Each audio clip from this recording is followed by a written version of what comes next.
What's up, guys? It's the Trucking Guy, aka D-O-double-G, and I'm just playing. Hey, wanted to come to you guys today and talk about everything that you need to get started and start your own trucking business or hotshot trucking business. We're probably gonna do this video, label it twice.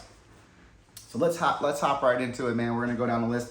I've got about 22 things, a couple little tips at the end. Make sure if you like my videos or this channel to click the like button, subscribe button, all that good stuff. If you see the new videos coming out, you might want to catch some new stuff. So let's get right into it. One of the first things that you're gonna need is obviously your MC, your DOT number, your insurance, your MCS 150, your UCR. So I have other videos on how to go about watching that stuff, or how to get into that stuff. That's kind of the more detailed, broad spectrum. And this is gonna be more business plan, kind of, the step-by-steps, the things that you're gonna need and what you're gonna wanna do, right? So you need an MC number, which is the motor carrier number, in order to be able to legally transport goods across state lines, right? One of the second things that you need is a DOT number, which you can go apply for free online at the FMCSA website. You can also get your UCR online. If you Google it, they're like $30 to $50 to $100. But basically, it's just a unified carrier filing. And what that does is it's kind of like having a process server in every state so they know where to find you and all that kind of stuff if something happens out of state. And then the insurance, you're obviously going to need insurance for your business because it's mandatory and it's federally required to carry certain types of insurance for what you're hauling. Your MCS 150 is basically just your portal with the FMCSA or with the federal government saying how many trucks you have, how many accidents you've had, how many drivers you have, how many miles you run every year. It's kind of like your just profile saying what you do, and you're the one that tells them that. So you definitely want to keep that updated, but you definitely have to start out by, building that out. But step one basically is going to be, if we're looking at a business plan and everything that you need, you're obviously going to need trucks and equipment. So what does that look like? Owner operators, company trucks, trailers, are you going to do lease purchase? Are you going to buy one truck? Are you going to drive it? Box trucks, hot shots, semis, drive-in, reefer, flatbed. You kind of have to figure out what you're going to haul and what type of trucks you're going to get. And if you're going to get an owner operator and have a trailer or vice versa, or however you're going to build your trucks and equipment out in your fleet. The second thing you're going to need is freight, obviously, right? Because if you have the equipment, you're going to want to haul the freight to make money. So what type of freight are you going to haul? Where are you going to get your freight? Are you going to get it from load boards? Are you going to get it from brokers? Are you going to get set up with certain brokers and just use them only? Are you going to use dispatchers or a dispatch company? Are you going to be the dispatcher? That's kind of something you need to fill out and figure out in your business plan.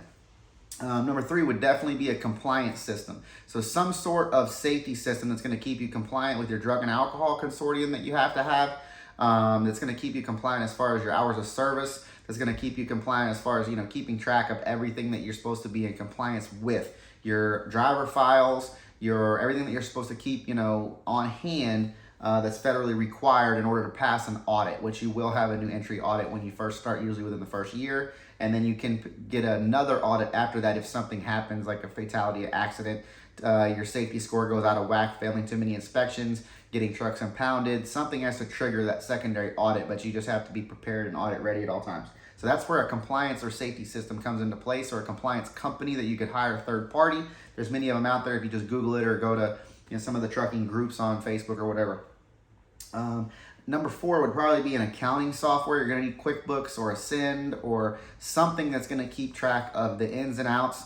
Your profitability is going to keep track of your, receipts, payables, all that kind of things.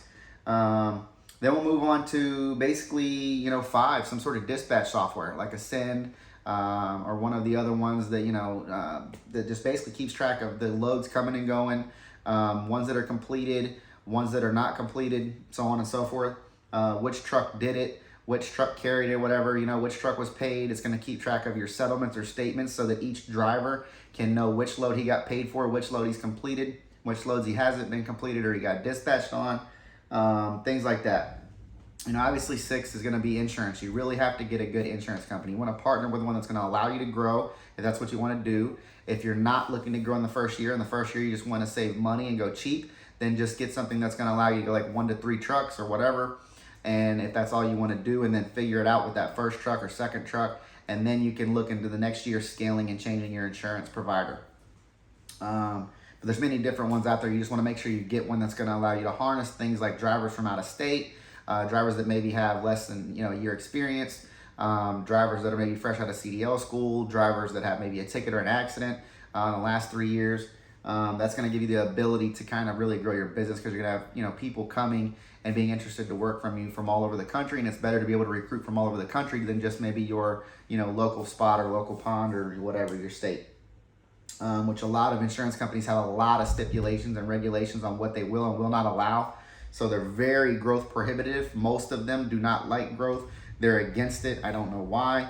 There's a lot of factors, I guess, because of just the accidents and the fraud and things that go on in the trucking industry, that they have it, kind of ironed out to this is what they'll allow and the amount of liabilities that they'll put out for the, how much they're willing to make off of it. So another thing would be, number 7 would be safety plan or business plan, right? A business plan on what that's going to look like, and a safety plan. Like, how are you going to hire drivers or owner operators? How are you going to retain them? What are you going to do to make sure that they're profitable, that they're safe, that they're actually going out there and doing things the way that you would want them to be done, legally, morally, and ethically?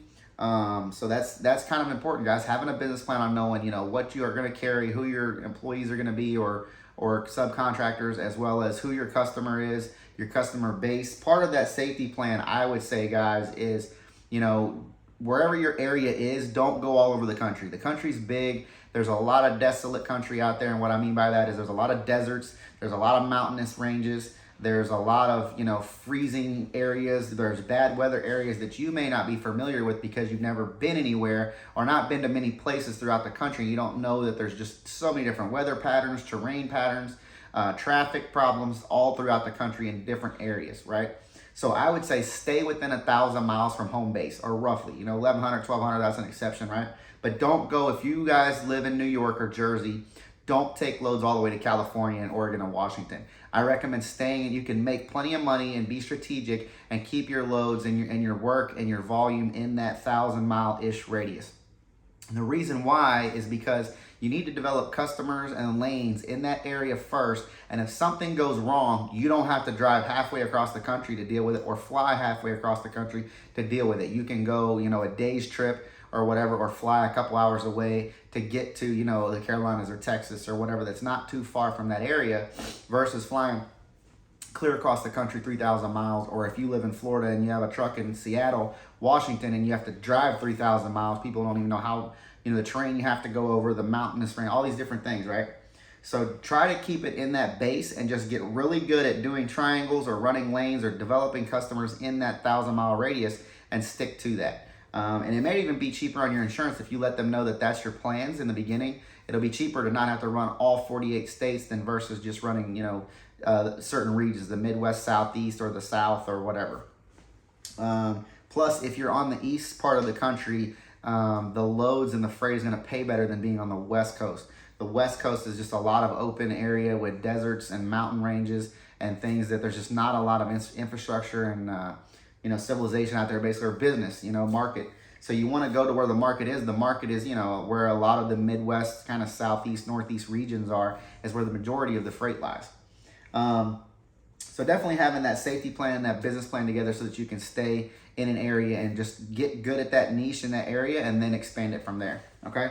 Another thing is going to be, you're going to need a bank account. Obviously, you're going to need a bank account that works. A lot of people call me like, man, my bank is at a credit union, or my bank is here, or whatever. You want to get a bank that's globally, that can send money, Zelle money, wire money, accept money. You can transfer out of it. It has online banking, mobile banking, all those, because you're going to need to be strategic in how you do things. And you're going to need to be diversified, because you may have somebody that needs a Zelle, or you may want to pay your guys a different way, or you may want to accept Cash App and credit card payments and Zelles.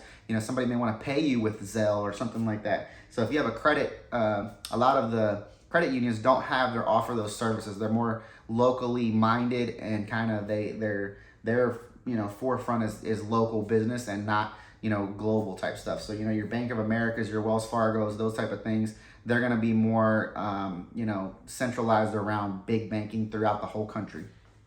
And they're going to have a lot of different services that they offer. Okay.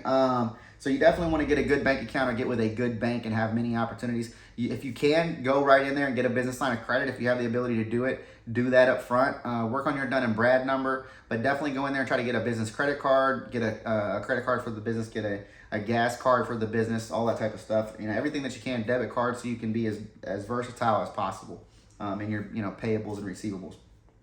You're going to need an LLC. or incorporate. You're gonna have to have some sort of corporate structure, whether that be an LLC, a S corp, a C corp, whatever. Talk to your tax accountant, but the most common structure is an LLC. It's cheap. You can go to your Secretary of State website and get it at any state online, or you can hire, the LegalZoom or an accountant or whatever and do it that way. But there's like $99 to $100 to file your articles of incorporation with the state, but you can do it in many different places. You're gonna need logos, guys. So depending on how big you wanna get, if you anticipate 5 trucks, go get 5 sets of logos that you can put on those trucks now so they're prepared in your office, ready to go. That way you don't have to wait and then pay a design fee every time. Or say you wanna add a truck next week, you don't have to wait 2 or 3 weeks to get the logos made. You've already got them, and they were uniform across the board. They're all the same. Number 11 is definitely gonna be ELDs. Who you partner with for an electronic logging device partner is going to be important. You want to get a top 5 brand. I have other videos on this, but you definitely want to get a top 5 brand. The Samsaras, the Qualcomms, the OmniTracks, maybe Keep Trucking, whatever. But you want to get something that is going to be unilateral across the board, that works with all types of equipment, all types of the country, has good service, and it's moderately affordable. But on this, don't skimp on price, guys, because you definitely want to get something that's going to encompass and harness every aspect of your business in that. So you want to be able to have dash cameras, you want to be able to have tracking, you want to be able to have as much integration as possible. Does it integrate with your TMS software that you're going to get, your truck management software or your dispatching software? You want to have one that integrates into that potentially, so that you don't have 17 different places you have to go to manage your business. Does it have alerts so that you don't have to go actually look everything up every day? It can actually give you notifications and alerts and be proactive rather than reactive. So that's important, guys. Another thing's going to be work on your Dun & Brad for your business to start building your business credit. So what does that look like? Go get your U-lines, go get your gas cards, go look at videos on how to build your Dun & Brad number for your business. It's basically your credit rating for your corporation or for your LLC. So you would have to apply and get an EIN number. You would have to work on that and then get credit in the business name that's not personal credit. And you don't want to have to personally endorse it or be a guarantor for it, so that you can build that business credit and establish it to get things in the future. But if you can do it as soon as possible and get the ball rolling on that, it's going to help in the long run.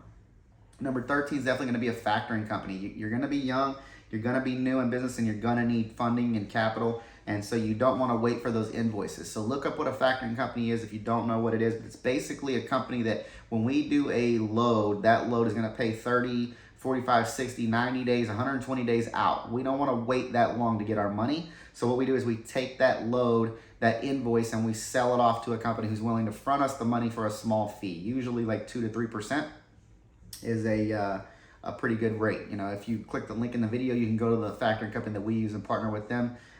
We truly do believe in them. We've been with them for a long time. Number 14, it's definitely going to be tags, license plates for your equipment, your IRP account, your IFTA account. Opening those things is going to be crucial to be able to get owner operators or to license your equipment when you do buy it. You have to have an apportioned tag, guys, or a IRP CAD card. Is basically just the registration for your truck to give it the ability to go across state lines with commerce legally. So that means that you can legally put a load on that truck and carry it from one state to another without breaking the law. So you can't do that with a personal tag, a license plate, and you can't do that with a just commercial tag. It has to be a specific type of commercial plate, which is called an apportioned plate, or otherwise known as an IRP CAD card or IRP account. How you open your IRP account? Sometimes they can take anywhere from 2 weeks to 30 days. It's difficult. It's a large verification process. They usually want proof of residency and driver's license and all these different things. So you definitely want to get that ball rolling and at least get the account open and understand the process, so that when you add trucks or you add owner operators or you buy new equipment, you can get that tag quickly. And so you don't want to have to do it on that very first time you want to go get a load. And guys, if you run out there and you run on a temp tag or things like that, and you don't have an IRP temp or real plate, you can get fines to the potential of $10,000. I have clients that have had them. So don't run any loads until you get your IRP account set up and you establish it, okay? IFTA, you're definitely gonna wanna get your IFTA, because there is a requirement to pay taxes on the roads that you drive on in a international fuel tax agreement, basically. That says that you're gonna pay tax and you're gonna monitor it and you're gonna divided up based on what has to be done. So that's why you have to go get the IFTA stickers and your IFTA license that you'll keep in the truck at all times in your binder, as well as open that account and then do the quarterly reporting to pay the taxes for driving over the roads in different states. Definitely, one of the big things is going to be getting a good map and understanding it, kind of like the one that I have here behind me, and getting your home base down, getting your lanes down, and getting the areas that you want to be in and you want to ship in, and really staying local, like I said, in that 1,000-mile base, or 11 to 1,200, and not taking loads that are 3,000 miles away from home or away from your home base. That's kind of what I recommend. A lot of people get into it and they take loads all the way to California and just run all over the country. If you're looking to see the country and you have brand new equipment, by all means. But if you're looking to run a business and grow as a whole, it's a liability to run that much field. It's like a game, guys. If you play that much field, you're spread thin. If you get into an area and you just dominate that sector in that area, you can get really good at it and know your field. Then later on, you can expand that field and make it larger as you grow. Credit for breakdowns. That's why I say go get that business credit card, or get a personal credit card, or have some sort of savings established that you're going to save as you work, to save up some plans for breakdowns, because breakdowns happen. It's not a matter of if, it's a matter of when. They will happen. Not just breakdowns, but unforeseen obstacles on the road that you weren't thinking of, like getting a ticket for $10,000 and then impounding your truck. It does happen occasionally. So definitely look into that, having some sort of credit card, business credit card, line of credit at the bank, something that you can leverage to just get yourself out of a bind if you're on the road. If you don't have that and you start out with good equipment, then just start a savings plan of 5%, 10%, whatever, until it reaches a certain point, and then you could lower it down from 10 to 5 or 5 to 2.5 or whatever, but have some sort of structure there to save money, because you can't take all of the money out of the business, or the business will suffocate eventually and die. Another thing you're going to need is marketing and branding and a website, guys. It's 2022. If you're watching this video, if it's later on in that, it doesn't matter. It's the modern century, and if you don't have a website and social media for your business, the Facebooks, TikToks, Instagrams, all that stuff, YouTube, then you don't exist. So if I'm a carrier and I say I'm a driver and I want to come work for you, an owner operator, the first thing I'm going to do is Google you. If I can't find you, you don't exist. You're not a real business. And I'm basically going to make fun of you and say this mom and pop shop or whatever. If I'm a shipper of goods or a customer and I want to hire you to ship my products and services, I'm going to feel much better about hiring someone who I can find on Google when I Google them, or Facebook or Instagram, and learning about them to see the transparency and see what they do, what they haul, and what they're about. And that way I'll be more comfortable to do business with them. If I can't find them anywhere online, which a lot of my clients call me, and that's one of the biggest things that they don't have down, is they have no social media, no marketing, no website, no nothing. I'm not going to feel very comfortable about doing business with them, right? So that's one of the first things that we correct when you call me as a client. Which, simple plug, you can go to consultthetruckingguy.com and get on a program today to help us scale your business, grow your business, or help you build your business, okay? Another thing that you're going to need is a budget, guys. You definitely want to have a budget on what it looks like, what you need to break even, what you need to make, what your payables are, how much per mile you need to make, what your cost per mile is to operate, what numbers you need to hit revenue weekly, a profit and loss statement or a P&L that you have weekly, so that you can at least track things, because you can't manage what you don't measure. So you have to track the numbers in order to say, am I making money? Am I turning money over? Or am I losing money? So a budget is very important to just stay on that budget so that you don't just squander the money. Because a lot of people get in the mindset they're making money, but really when we look at the numbers with a lot of my clients, they're turning it over. They're not actually making money. They're bringing it in and putting it out, bringing it in and putting it out. So the difference between somebody who's successful and that is that a successful person knows how to pull that profit out of it. Another thing that, is the last little external tip, right? To follow up on those 20 things that I said there, is have a success plan. What's our plan year 1? What's our plan 2, right? So year 2. So if we're looking at a business plan, that's one thing to get started, and kind of, part of that is a success plan in your business plan. But a success plan is going to be, how many trucks do we want to have this year versus next year? How are we going to get from there to there? If we have a target, what's our roadmap, right? Are we going to save X amount of money? Are we going to expand? Are we going to leverage our credit, our business credit? Are we going to have X amount of money down that we've saved? Are we going to expand in this way? Are we going to open up a brokerage? Are we going to do a dispatch company? What are we going to do to have success, right? Because if you're not growing, you're staying stagnant, which is not good, okay? You want to definitely be growing, or be grabbing the next rung on the ladder, or just moving forward. It doesn't have to be up, but at least forward. Potentially, hopefully up. But having a success plan is super important. You can learn all of these things, guys. And in my book that you can go get, and it's the No Bullshit Guide to Trucking. You can cop that on Amazon or on my website in the PDF form. But I really appreciate you guys tuning in this video. You can also get the book in the link if you click on the link in the description below. But again, click the notification bell, like this video, subscribe to the channel. I really appreciate you guys tuning in. But those are the things that you need to watch out to, and everything that you should have to start a trucking company. Trucking Guy out.